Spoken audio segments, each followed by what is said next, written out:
This is America Daily, bringing you the best in truthful news updates and in-depth reports happening now.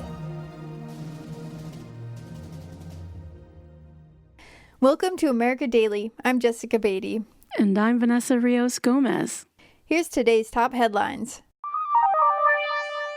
The United States and Turkey agree to a ceasefire in Syria. Vice President Mike Pence and Secretary of State Mike Pompeo negotiated a 5-day ceasefire with Turkey's President Erdogan on Thursday. Turkey's week-long military incursion in northern Syria met with resistance from local Kurdish forces, which recently allied with the Russia-backed Syrian government. Vice President Mike Pence spoke at a news conference after 4 hours of talks at the presidential palace in Ankara. Turkish side will pause Operation Peace Spring in order to allow for the withdrawal of YPG forces from the safe zone for 120 hours. All military operations under Operation Peace Spring will be paused, and Operation Peace Spring will be halted entirely on completion of the withdrawal. President Donald Trump commented on Twitter, quote, "Millions of lives will be saved," end quote. In a later tweet, President Trump stated, quote, "This deal could never have been made 3 days ago. There needed to be some tough love in order to get it done. Great for everybody, proud of all," end quote. In the deal, Turkey agreed not to engage in military actions in the Syrian border town of Kobani, while the U.S. agreed to lift recently imposed sanctions. Journalist Trish Regan from Fox Business shared a letter Trump sent to Erdogan last week. The now highly publicized letter was dated October 9th. In the letter, President Trump warned Erdogan that he would destroy Turkey's economy if the situation in Syria isn't resolved humanely. The president signed off with, quote, "History will look upon you favorably if you get this done the right and humane way. It will look upon you forever as the devil if good things don't happen. Don't be a tough guy. Don't be a fool. I will call you later," end quote. The president had previously warned Erdogan not to attack the Syrian Kurds after the withdrawal of U.S. troops, but Turkey launched an offensive days later. The BBC reported that 11 civilians have died and tens of thousands have been displaced. President Trump stands by his decision to withdraw the 50 troops. We've had a tremendous day today in the Middle East. We were a little bit unconventional, and we did something that nobody's been able to do for many, many years. They've been trying to put things together. So we went the unconventional way, and they had some fighting, and they said, "We don't like this fighting too much. This is a little more difficult than people thought." But I want to thank President Erdogan of Turkey. I want to thank the Kurds and Kurd leadership. I want to thank certain other countries that behind the scenes were helping us out. And it's a tremendous thing. ISIS is totally under control, and we're continuing to capture more. We have a tremendous situation worked out in so many different ways, and it's an honor to have been involved in it. I want to thank Vice President Pence and Secretary of State Pompeo. They traveled through the night. I don't know how safe this travel was. Had a lot of different reports going on, but they got there. They did a fantastic job. We sent some early representatives to the site and the area where they negotiated, and we made a deal that's, I think, in the best interests of civilization. It's beyond Turkey and beyond Syria and beyond all of the countries that could have been involved in a disastrous war where millions of people could have been killed. Millions and millions of people could have been killed. And we were able to do something, and I think we'll get it done. I think now we get it done. So we have a pause for a period of time, ceasefire, a pause. And during that pause, a lot of things are happening. Already they're starting to happen. People want to see it happen. And it was a great thing. So I just wanted to thank everybody. The official statements of both the State and Defense Departments claim that U.S. troops must remain in Syria to make sure there isn't an ISIS resurgence. Next, China detains 2 American teachers on human trafficking charges. 2 Americans who run an English teaching program were arrested in China on suspicion of illegally moving people across borders. There's a concern the arrest may be political retaliation for a Chinese national who was arrested in New Jersey for visa fraud. The charge could put them in prison for 2 to 7 years, according to Chinese law. China's foreign ministry confirmed Thursday that Jacob Harlan, the owner of China Horizons, and Alyssa Peterson, the assistant director of the Idaho-based English teaching program, were both arrested separately in late September. They were detained in southeastern China's Jiangsu province, according to the foreign ministry spokesperson Xuan Geng. Geng said they were detained and measures were taken to release the two Americans on bail. In the meantime, 2 GoFundMe pages have been created to raise funds for Harlan and Peterson's lawyers' fees. Alyssa Peterson's family wrote on her GoFundMe page that Alyssa has had no phone, no email, and no outside contact with anyone. No one besides a lawyer has talked to her since September 27th, when she was detained.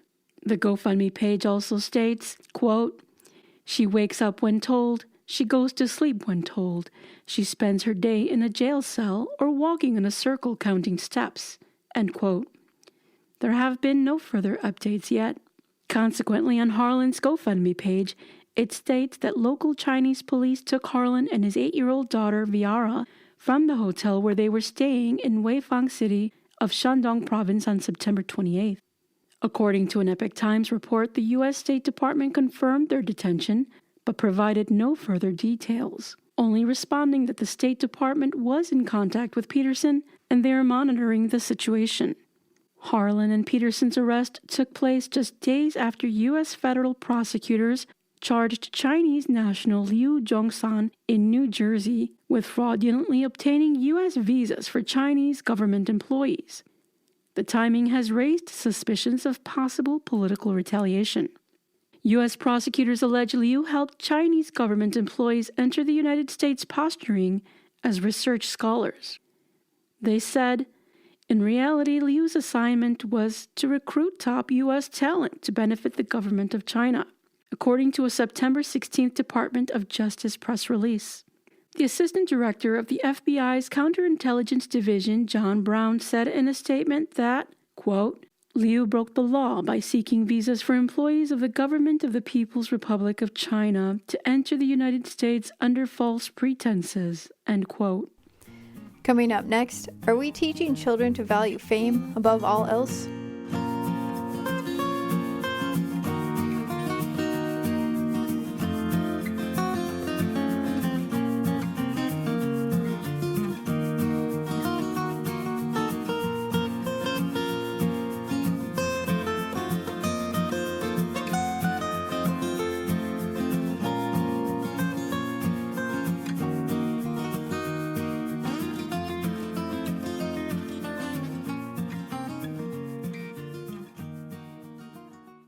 I have a question for you.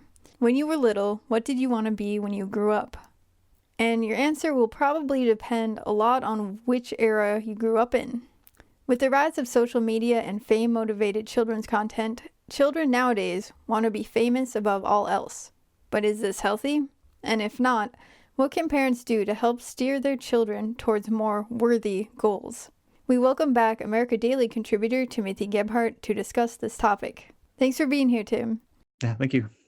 There was a study done in 2007 at UCLA, and they found that fame was the number one value communicated to preteens on popular television. So in all the other years before that, fame ranked toward the bottom of the list of 16 values, and then it became number 1 or 2 after that. So it was interesting because they interviewed a bunch of children and preteens, and in the discussions, they asked the children what they wanted in their future, and their number 1 choice was fame. And so they had these examples. Like this one boy said he and his friends were making a YouTube channel, and they're trying to get 1 million subscribers. And there was another boy who wanted to be a famous basketball player, and he said, quote, "First, I'm going to take it seriously, play travel basketball, and I'm going to college for 1 year to see if I'm really good, and I want to be on a really bad team so I can be the star," end quote. I mean, that's kind of weird logic, right? But I've actually started noticing a strange trend in local children's activities too. So when I was a kid, I was in sports pretty much year round, but it was a social thing. It was year round, and after a few months, then I was on to the next sport, and it wasn't competitive. But nowadays, it's like these sports are so competitive, even at the elementary level, and they're even competing internationally, even though it's like not a special sports team. So, and I've even seen this with small town high school band programs. They'll go on trips to Europe or something just to play, and it's not really based on merit. It's more like, if you have the money to go, you can do this. So this just seems really bizarre to me, and I kind of wonder if this is connected to the need for fame. Yeah, that's really interesting. Kids are just doing whatever they're kind of told.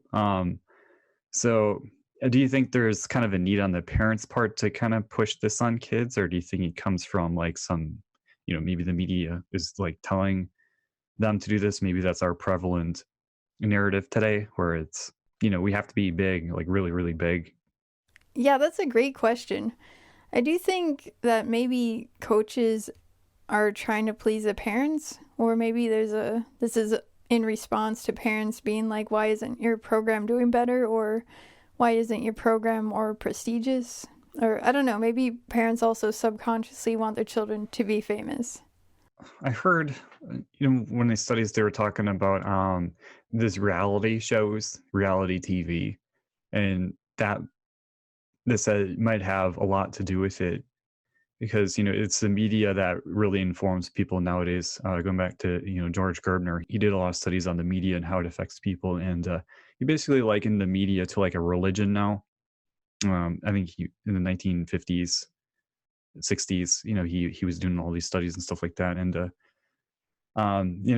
because that's we go home, we turn on the TV or whatever, and that's kind of like informing us of how to view the world, because it's not really coming. I mean, that's like it's this weird thing when you're in front of a screen, and this is some weird psychological thing. I mean, people that are famous, it's kind of this weird phenomenon that if you sit behind a screen, all of a sudden you become like this godlike figure, and it's like people worship it for some reason.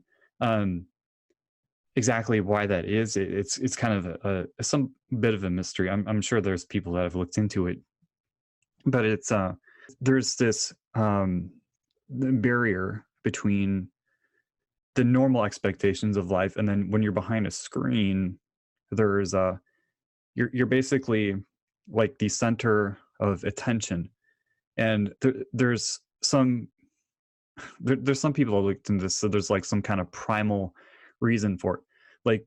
Like monkeys they were put in this situation where they would have food in front of them, or look at this like kind of like alpha monkey kind of thing, and they would just choose the latter. They would just stare at this like alpha monkey rather than even eat food. So they basically just starve themselves. It's so weird.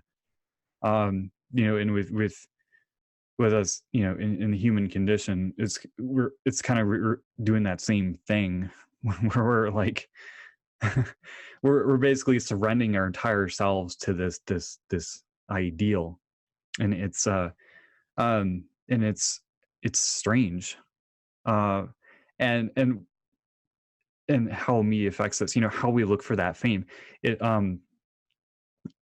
It's because it's so valued, maybe because of the things we get from it. Like we get respect, obviously, we get success from it, all this validation, this esteem from it. So we put so much importance on it. It might not be articulated, but it's there behind the scenes, and people will go to extremes in some cases to get it. So we're looking at the psychological effects of fame and things like that. What we're seeing now, it's kind of taken on this weird, kind of sinister role where we get copycat criminals. The rap hip hop scene like to these big famous people that are, promoting violence, rape, things like that.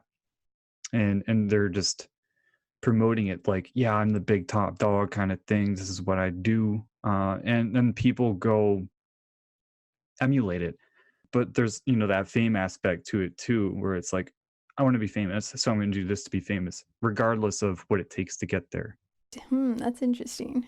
Yeah, I don't think most people realize that these rappers have a public persona, and then, like, in private life, they actually don't act that way, I think. And if you watch interviews with Tupac when he was in high school, his voice was very feminine and completely different from his onstage persona. Yeah, and this is it gets into this situation now. I think it's kind of pervaded our society. Going into this whole social media aspect of it, it's easy to get rants about social media. But yeah, we have this. Everything's kind of edited and choreographed, and what a person actually is like, it's kind of not really known. It's like that TV screen thing where, yeah, Tupac was, this kind of innocent kid, in his interviews, but then, like when he's performing, his performing self is kind of this violent figure. And so you can kind of give people that a false sense of who you are. And and with social media now, it's become so prevalent. It's so distressing in some ways, because it seems like in our basic daily lives, it's like we're actors now, because we have that social media profile where we're trying to portray a certain image, but that's not who we really are, and everything kind of reinforces that. Even kids nowadays when they're in school, it's like social media is a big deal. I didn't have to deal with this, thank goodness. Because that social media wasn't a big thing till I was, in my mid-20s kind of thing. We didn't really have the internet until I was like my junior, senior year, and that was just kind of basic stuff. We couldn't really do much with it. But nowadays it's like kids are just on there constantly, and that's part of their persona now. So we're seeing all these different social issues come out of that, and going back to fame, it's really creating this kind of toxic situation now that we have to deal with. Coming up next, can fame be bad for you?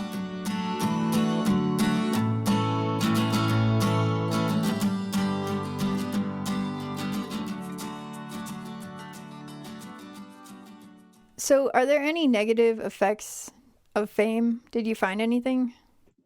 Yeah, and I was trying to look at the psychological effects of this, because as you're saying with all these examples, like the harmful effects of it, where you would do anything for fame.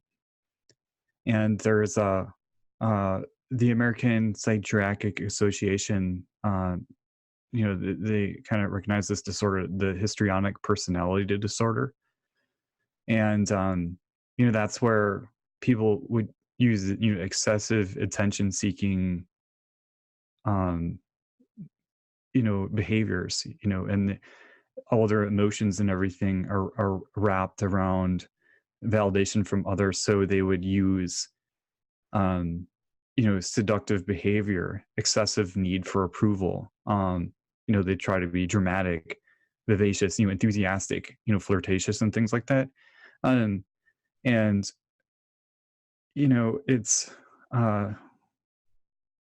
in these cases, it's it feels like that's normal now.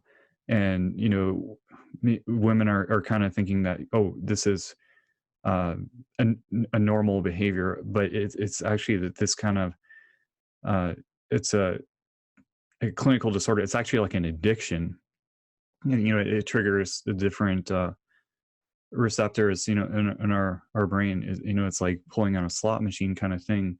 And in social media, they they use these formulas like the whole scroll down thing, to update your, refresh your feed kind of thing. It's like pulling down on a slot machine. And with histrionic personality disorder, um, a lot of these situations can actually lead up to that kind of, these similar outward behaviors where it's women are kind of expected almost in their minds, to be these like this flirtatious kind of, put yourself out there kind of thing.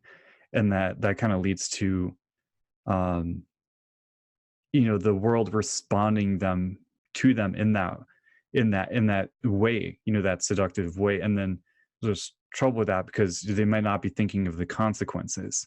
Yeah, you hear stories about failed actors who were in some productions when they were young. They got a taste for fame, but they never really made it.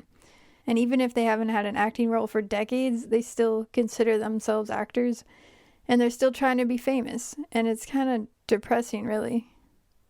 Well, celebrities anyways, there's therapy basically that celebrities would go through to try to deal with these problems. Dr. Robbie Ludwig said, quote, fame is so fleeting. People who achieve it, there's no guarantee they'll maintain it. So therein lies the sort of the addictive loop. One of the concerns with celebrities who have made it is that they will lose it. There's this need for more and more. And just like with any addiction, it has less to do with actually the item that you're seeing. So the fame is actually used as a mood enhancer. Fame helps a person feel important and valuable, that they matter. And this kind of goes back to what you're saying about it's not about the skill. Yeah, I think you were saying before, it's in the olden times, it was about a person having skill or something valuable that made them well known. Now fame is the end goal.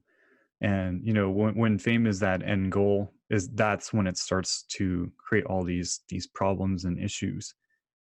And it's just this goes back into important questions about life and living, because again, fame can be used to put food on the table.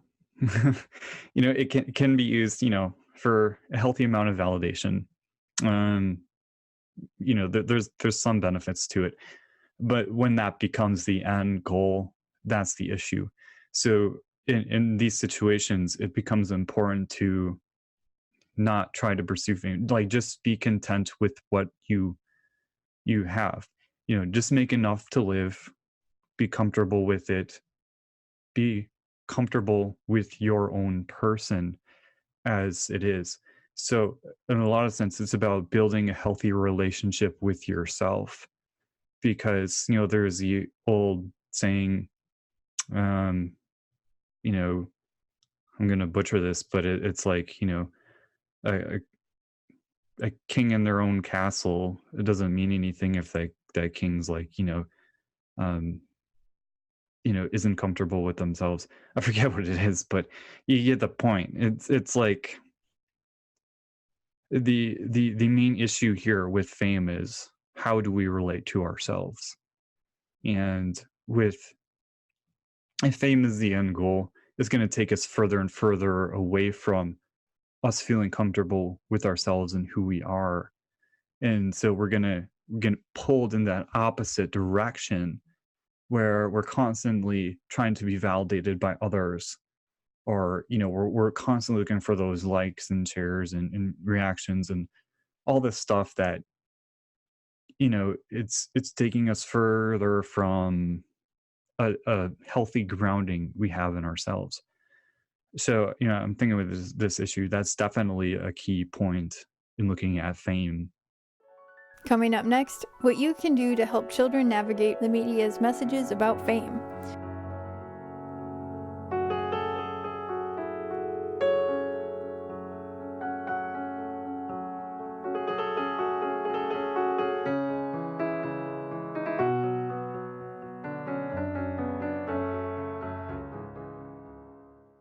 So a researcher from UCLA, her name is Yalda Ols, she was giving some suggestions on how parents can help their children kind of navigate these signals from the media about being famous. So she said, first, model for your children hard work, effort, and persistence, so you can teach them through your own actions that success comes from hard work and becoming good at something. And then secondly, she said, watch shows with your kids and narrate your values. So, for example, you can watch reality television with them and demonstrate that these contestants had to work extremely hard and they have to perform in order to impress the judges. And then third, engage your children in some kind of community service or group activities. So it seems like kids almost spend more time with media than they do with their family members nowadays. But she says to remember that parents are still the most important influence in their children's lives. So those are some tips that you can try out. Yeah, and also, to understand yourself, and meditation is really important because, again, we're social creatures. We need to have that connection with others, but it also helps not to completely rely on that. So if meditation is another way to step outside of yourself, and that then it builds up your kind of conscious strength in that way too. And also, if people aren't an option, pets are really like a dog's, horses especially, they're so reactive to emotions. I used to work at this horse therapy ranch with special needs kids, and these horses, I remember one time a bee actually bit one of the horses in the butt when there was a little kid on the horse, and the horse just stood there and didn't move. You could see in his eyes like, I'm in pain, but I got this little kid on me, I can't jump around. And it's like they're so reactive, and they just love it. I mean, they love the attention from the kids. A lot of veterans, thankfully now it's using that as therapy with these horses, because horses, they're just so open. They're just these incredible magical creatures. If that's an option, to if you're kind of feel like you're in this struggle with yourself, and meditation's not an option or anything like that, maybe like a reactive dog, like Siberian Huskies, that kind of dog breed, golden retrievers, they can respond to your emotions very well. So it's a difficult world to navigate for sure, very difficult. So don't be afraid to reach out. Don't be afraid to do what you need to do in those cases. That's excellent advice. Well, Tim, thanks so much, and we'll talk to you next week. Yeah, thank you. What do you think about putting fame above all else? Is it healthy? You can let us know what you think on our Facebook page at AD Top Story of the Day. Once again, I'm Jessica Beatty. Thanks for listening to America Daily. Until next time.